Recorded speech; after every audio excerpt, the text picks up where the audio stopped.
What is up, guys? It's the Sound Alchemist, and I'm here joined with... Gersh1. Not literally joined, but we may be cuffed at the ankles since you guys can't see. But anyway, we're here to do another episode of For the Greater...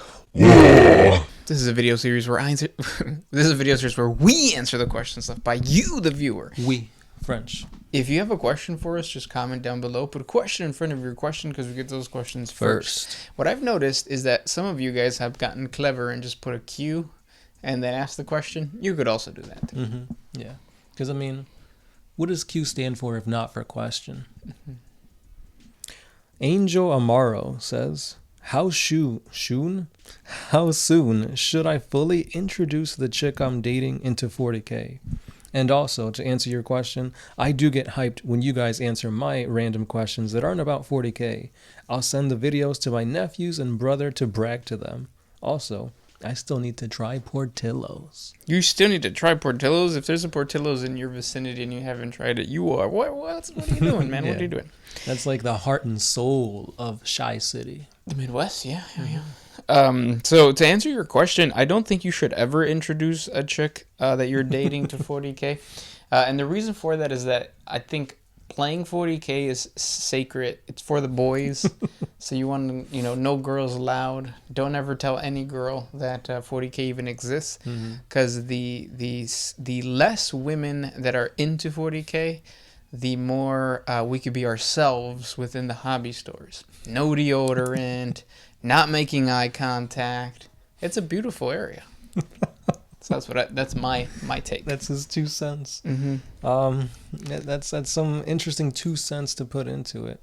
My 2 cents is that you shouldn't think of it as you being a nuisance by playing something that you enjoy. It's a hobby. You spend money, blood, sweat, tears in this hobby. If you're not yourself around this person, when can you be? Just like Gershwin was saying, like, no deodorant, no eye contact, awkward social cues. That's who you are. That's who we are as gamers. And we got to flourish. We got to stick to the stigmatism. Astigmatism, yes. Yeah, there's multiple ways you can go about it. How would you introduce somebody that, like, is not really someone that you want to date or someone that, like, you care? Well, I mean, you care enough to be like, hey, let's play this game. But how would you get a friend involved into 40K, would you say? Yeah, if you want somebody to jump into 40K and they have absolutely no idea what it is, I'd say go ahead and tell them this easy question. Think Star Wars, but very grimdark. Do you like that? And if they say, I don't know, then show them some cinematic trailers. Yeah. Because that'll really show you, like, oh, look at these guys in power armor. Oh, they're fighting bugs. Oh, they're fighting orcs. It's like, that looks pretty cool. I could do that. And then say, that's not what it is. And then show them the tabletop. Yeah. It's all imagination. And then when you actually start to play the game, you're like, damn, this game's long. And it takes expensive. A while. Expensive, yeah. And I got to buy books before I could even play it. But the key to get people involved into 40K is to figure out what part of the hobby you think that they would like. And you know that because most of the times you know your friends. Like if it's a Magic the Gathering player, they're probably going to be into tactics. If it's a HeroClix player, you play HeroClix for the game, but also just because you get to play as superheroes. So maybe like introduce them a little bit to the lore. The novels are really important. So if they're into Dune, it's like, do you want to know what company ripped off Dune? Check this out. And then once you do, and if they're artists, like into just painting, drawing, and all that kind of stuff, introduce them into like the painting of the miniatures and stuff like that. Yeah, if they're horny, show them some Slaneshi stuff. Yeah. Even though, be careful. Well, I mean, I guess it doesn't really matter to you, but we've been getting in trouble because we've been showing too much Slaanesh goods. Yeah, I noticed that too. Maybe that's why GW hasn't put out the Slaaneshi stuff. Because they'll get in trouble. Even though Age of Sigmar got it. Yeah, that's true. A pain. Yeah. But yeah, I hope we helped. And hopefully the chick that you're dating, if you do decide to make it about, her and destroy the sanctity of the boys, hopefully she accepts you for who you are. You seem like you wear deodorant. Your name is Angel, which translates to angel in angel. What? But yeah, to put it simply, the best time to introduce somebody to 40K is all the time. I don't know where that's from. SpongeBob. Oh. The best time to wear a striped sweater is all the time. Ah, yes. Next question comes from Brian B. Is a good Warhammer 40k MMO possible? I think we've answered this in the past. Yeah, and the question is yes, it is. Yeah. We've seen that they do have high quality like artists and animators and stuff like that that can do really cool cinematic stuff, and just translating that to an MMO, it's definitely doable. The last time we answered it, we brought up like World of Warcraft and Knights of the Old Republic and whatnot, and it's definitely possible. But again, I think the issue is everybody wants to be a Space Marine, and we're just going to see a flock of people be that, and we might not get those obscure ones like, oh, there's only like 3 Dark Eldar people. Yeah. Nobody would play Craft World. Like, if you play Craft World and you had the option of like all the other races, like that's never someone's primary like faction. So he's like, I've been playing 40k for a while. Let me try Eldar. Yeah. And the thing is, we are getting some Eldar stuff very, very soon. They've done like a Warhammer Community has like an advent calendar, and they're showing us like a very small portion of like a bunch of minis, and everything looks very Eldar-y. So there's going to be a whole new lineup, a whole new revamp for the Eldar, which they need it, honestly.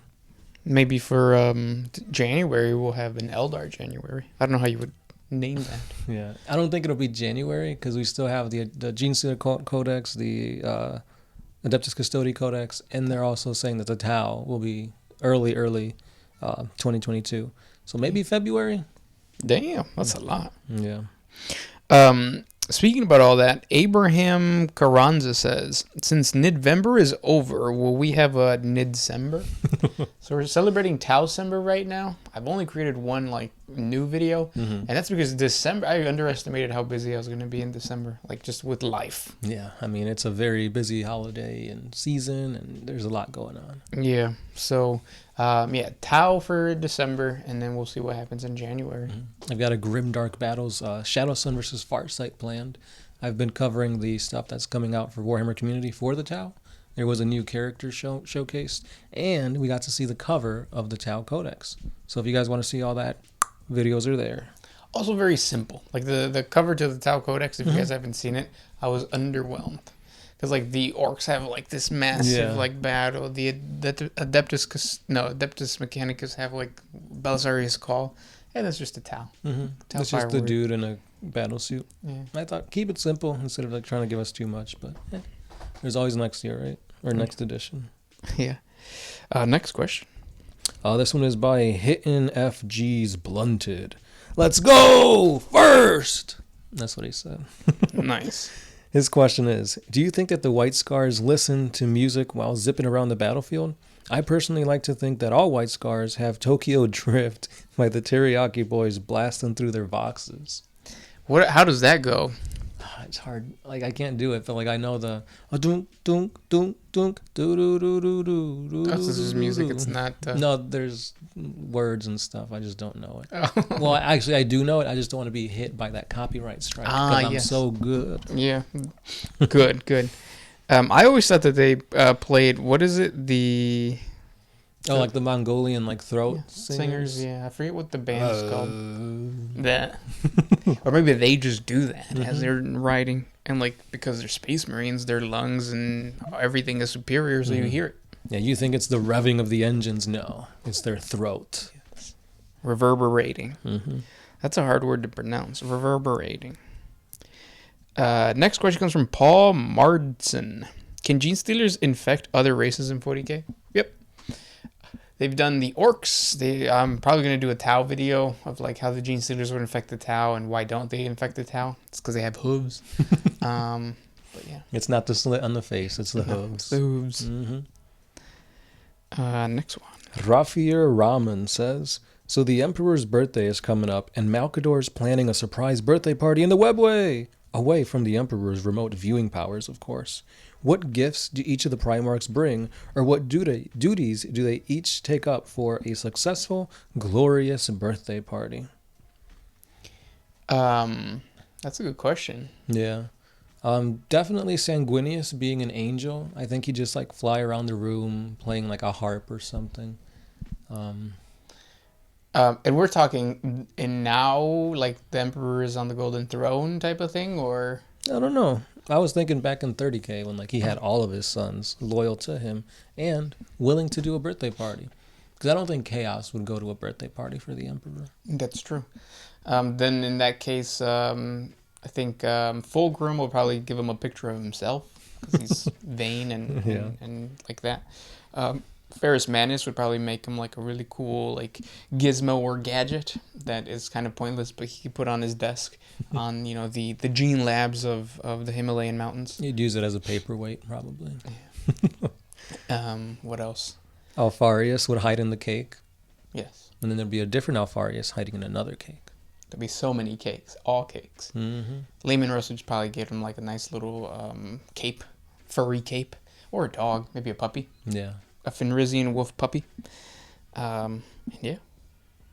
Vulcan would probably forge him something. He'll probably give him it will be the only weapon or the only gift that would be a weapon and be useful for him. I see. Mm-hmm. Or I think.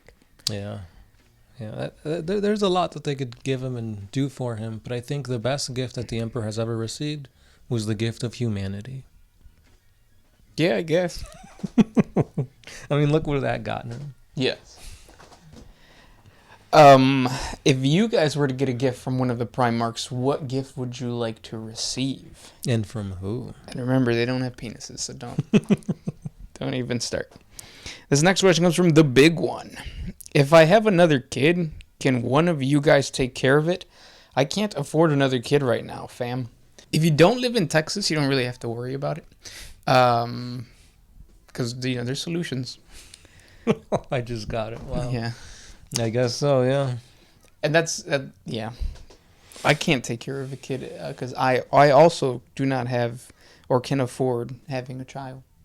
Yeah, take care of yourself first. Yeah. Next question. This one's by Justice777. Which non-Astartes character would make the best Astartes? That's an interesting question to ponder.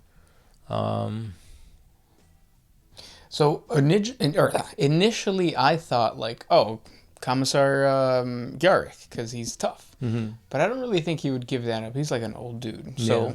What would be really awesome is if there was a named blank character, like a pariah character. The dude from the Eisenhorn group. Yeah, well, spoiler. Yeah, spoilers. There is none. Never mind. Yeah. Also, she doesn't make it. But yeah. If there wasn't, and she's also a woman. Right. And there's also another dude from Gonsk. I mean, no, there isn't. But a blank, a Yeah. pariah, being a space marine would be kind of cool. Because then you have a pariah space marine, which there used to be an entire chapter, but No. GW was like, nah, never mind. Exorcists. Yeah. That's a cool ass name. Let's make them less cool. Because they do sound like they would be stronger than Grey Knights, if you think about it. Because the Grey Knights are fighting fire with fire. These guys are actually using water to fight fire. But I think it'd be pretty interesting to see Solar Macarius become a space marine. This dude this dude did a huge, probably the best campaign that any Imperial Commander. Yeah, Imperial Commander has ever done.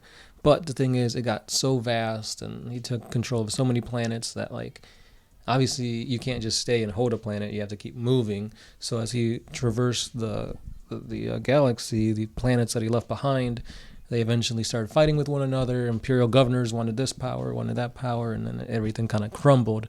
But he still has a legacy that, like, has been untouched by any other Imperial expert, fighter, commissar, whatever.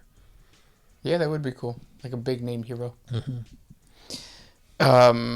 Next question comes from All the Way to Z. Sound Alchemist is looking very jolly. Is he working part-time as a mall Santa?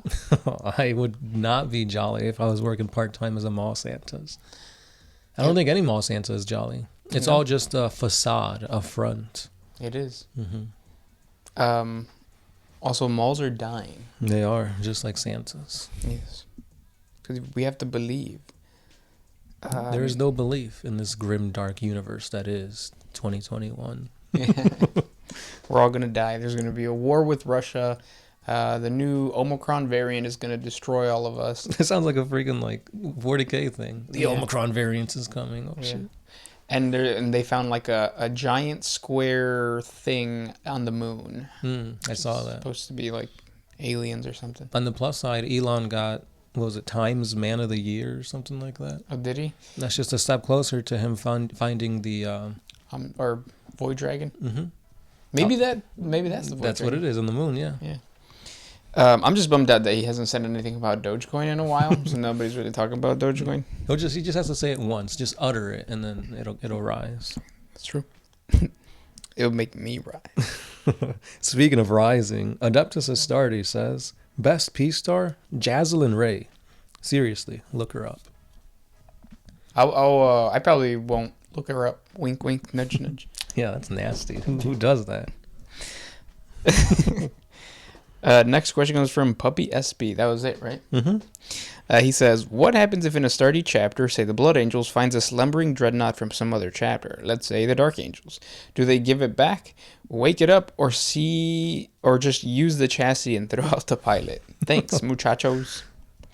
Yeah, they just like crack it open and then they just shake the little fetus inside. I mean, the Space Marine. Yeah, the half-dead Space Marine. I'm trying to keep it theme-like in this Greater Walk, so I want to talk a little bit more about fetuses and children.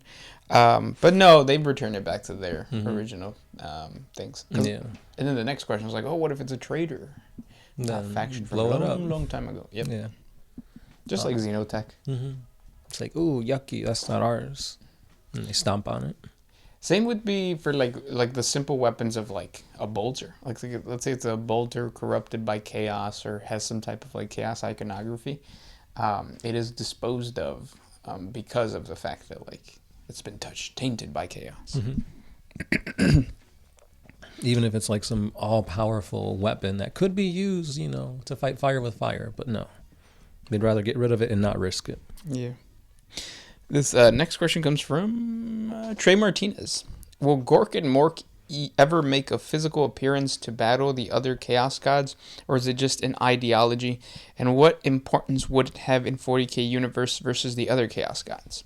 So I don't ever think that Gork and Mork are going to make an appearance in like a narrative setting against the other Chaos Gods.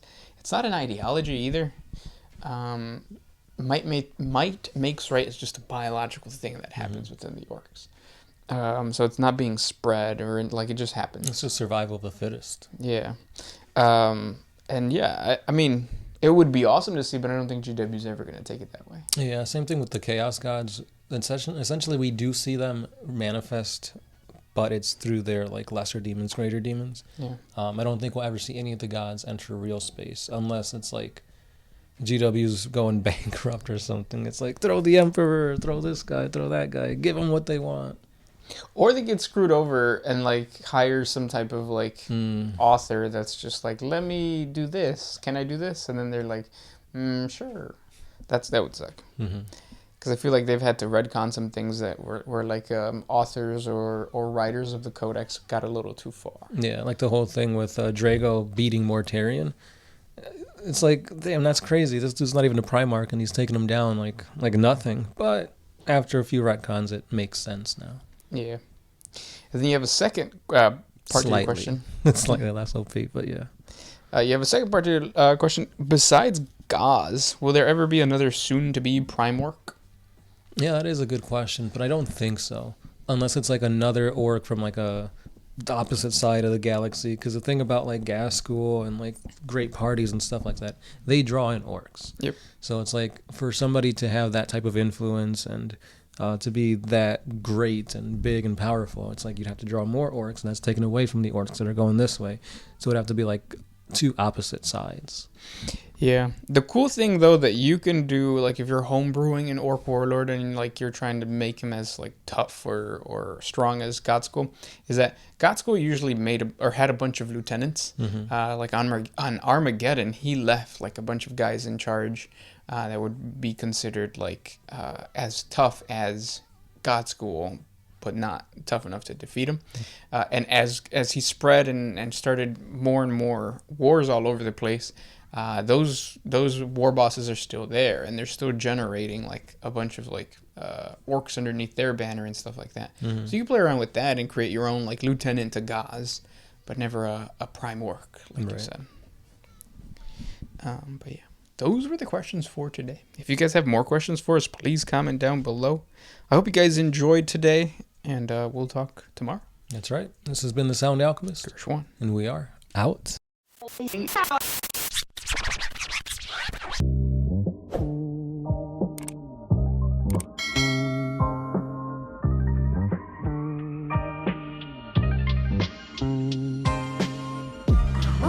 used to put my freedom first.